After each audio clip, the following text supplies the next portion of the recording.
Здравейте, тиктокаджи, здравейте, колего вече, хади бахим, пускай кафенцето и дай да направим един обзор на събитията от миналата седмица. Та петък и събота в десетки градове на Германия имаше протести. Протести, в които основно участваха ученици и младежи. Какъв беше поводът, Курбечо? Ами евентуалното завръщане на задължителната военна служба. Знаеш, за сега Германия се опитва да набере 80 000 войници доброволно, но не се получава, макар че предлагат доста атрактивни бонуси и заплати в армията. Такива като безплатни шофьорски курсове и придобиване на професията. Така както е тръгнало и както настояват повечето депутати от Бундестага, май ще се връща задължителната военна служба. Та младежите излязоха с скандирания и лозунги от рода на "Не на бомбите, да на науката". И да ти кажа, са абсолютно прави. Колкото повече затъпява една нация, толкова повече се военизира и се бута между шамарите, както прави в момента Германия. Преди около 2 месеца също имаше големи протести из страната. Та ще поживеем и ще видим какъв ще е резултатът от тях. А онзи ден в Германия се разигра сцена, която по нищо не отстъпва на холивудските филми. Та случаят е следният. Една инкасо кола паркира пред банката. В това време 2 или 3 нападатели, все още не се знае, взимат шофьора за заложник и го вкарват в банката. Там взимат още 2-3 заложници. Някой от служителите успява да натисне паник бутона. И за 3-4 минути идат полицейски коли. Обгражда се района, хвърчат хеликоптери. И така след 2-3 часа полицията решава да влезе вътре. И изненада, няма и следа от обирджиите. А всички служители заложници са заключени в трезора на банката. Кои са били, колко са откраднали, за сега не е ясно. Колко е открадното, ще се изясни. Но кои са нападателите, обирджиите, никога няма да се изясни. Аз да ти го кажа. В няколко мои видеа съм ти разказвал колко е лесно да обереш банка в Германия. Само за последната една година тези случаи вече са над 10.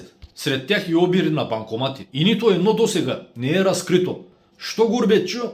Ами заради прословутия датен шуц в Германия. Демек заради защитата на личните данни. Какво общо има това с онова? Ами това, че никъде из улиците на Германия не можеш да поставиш камери. Камери за наблюдение. Датен шут. Затова и полицията в никой от случаите не знае. Обирджиите, нападателите, убийците, откъде са дошли, след това на къде са заминали. Никой не знае. Просто няма камери. Не знаят откъде са дошли, как са дошли, камо ли, кои са и какви са. Един закон за защита на личните данни, закон, който защитава само престъпниците. Според мен, да си има такъв закон е окей. Защита на личните данни, да. Но не и в този си вид. Датен шуц в полза на престъпниците. Аде лаким тънгъртък. Та докато тук в Германия умуват как банковите обирджии се изплъзват от полицейска блокада, испанските власти задържаха рекордно количество кокаин. Цели 22 тона. 22 тона.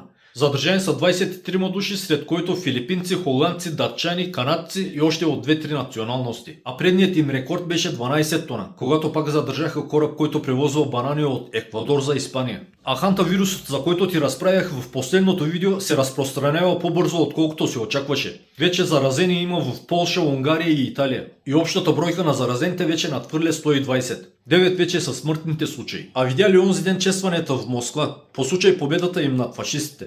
Там за първи път в историята севернокорейски войници маршируваха на Червеният площад. Там тази година на парада не се показа никаква военна техника. А американският президент Доналд Тръмп утре се очаква да е на посещение в Китай със своят колега Си Цзинпин. Та ще е интересно да видим какъв ще е резултатът от тази среща. Дали Тръмп ще се опита да натисне китайците, които пък да натиснат иранците, да отворят Ормузският проток. Знаеш, американците започнаха там една война, с която затвориха отвореният Ормузски проток и сега се чудят как да я отворят. Както и да е, ще поживим и ще видим как ще се развият нещата. А до тогава живи, здрави и до нови срещи.